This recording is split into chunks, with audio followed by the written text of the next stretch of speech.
अब पाकिस्तान कर्जा लेगा नहीं देगा। दुनिया के लोग पाकिस्तान में नौकरियां करने आएंगे, बड़े बड़े लीडर हमसे पैसे मांगेंगे। सोचें, क्या ये ख्वाब है या हकीकत बनने वाला है?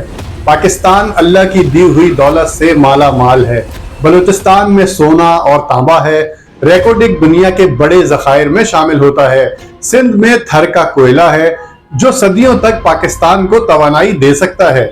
पंजाब में खेवड़ा की नमक की कान है, दुनिया की सबसे बड़ी कानों में से एक है। गिलगित बल्तिस्तान में जमर्रुद, रूबी और दूसरे कीमती जवाहरात मौजूद हैं। खैबर पख्तूनख्वा में कीमती मादनियात के जखायर हैं। तो फिर इतनी दौलत होने के बावजूद हमारा मुल्क गरीब क्यों है? माहिरीन का कहना है कि पाकिस्तान की माली दौलत की मालियत तकरीबन 6 ट्रिलियन डॉलर है। कुछ कहते हैं कि ये 8 ट्रिलियन डॉलर तक भी हो सकती है।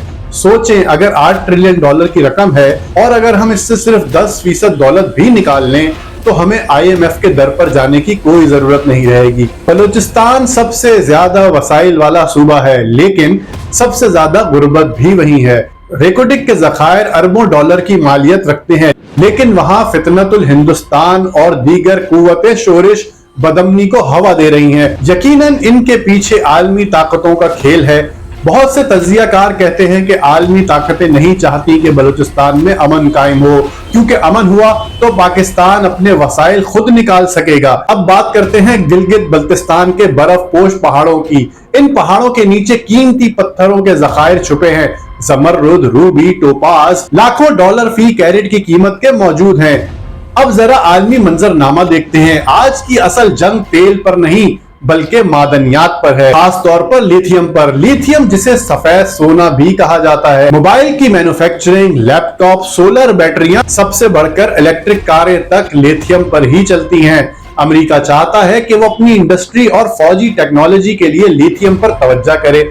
चीन चाहता है कि वो अपनी बैटरी इंडस्ट्री को दुनिया में नंबर 1 रखे, और पाकिस्तान दोनों के लिए अहम है क्योंकि हमारी जमीन में लिथियम के जखायर मौजूद हैं।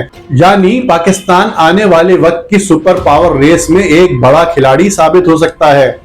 सवाल है कि क्या पाकिस्तान को अब भी सऊदी अरब के तेल की जरूरत है? जी हाँ, आज जरूरत है, लेकिन हो सकता है कि आने वाला कल मुख्तलिफ हो। तेल की अहमियत कम नहीं होगी, मगर दुनिया की असल दौड़ मादनियात पर होगी, खास तौर पर लिथियम पर। अगर हमने अपनी पॉलिसी सही बनाई तो हमें दूसरों पर इन्हिसार करने की कोई जरूरत नहीं होगी। IMF हमें कर्ज देता है और फिर शराइत बांध देता है, लेकिन अगर हम अपनी मादनियात खुद इस्तेमाल करें, शफाफ पॉलिसी बनाएं और बदनवानी खत्म करें तो हमें किसी से कर्ज लेने की कोई जरूरत नहीं होगी। सवाल ये पैदा होता है, क्या हम ये कर सकते हैं? जी हाँ, बिल्कुल कर सकते हैं। बस नियत और पॉलिसी दुरुस्त होनी चाहिए। पाकिस्तान के पास खरबों डॉलर की मादनी दौलत मौजूद है, शायद 8 ट्रिलियन डॉलर तक। ये वो खजाना है जो हमें दुनिया के अमीर तरीन ममालिक में शामिल कर सकता है, लेकिन शर्त एक है, हमें अपनी दौलत खुद इस्तेमाल करनी होगी। हमें अपनी जमीन के खजाने खुद निकालने होंगे। हमें अपनी मादनियात को अपनी आवाम के लिए इस्तेमाल करना होगा।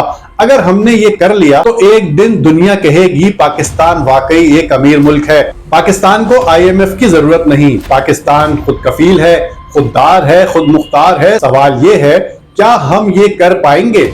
मुझे उम्मीद है कि एक दिन ऐसा जरूर आएगा।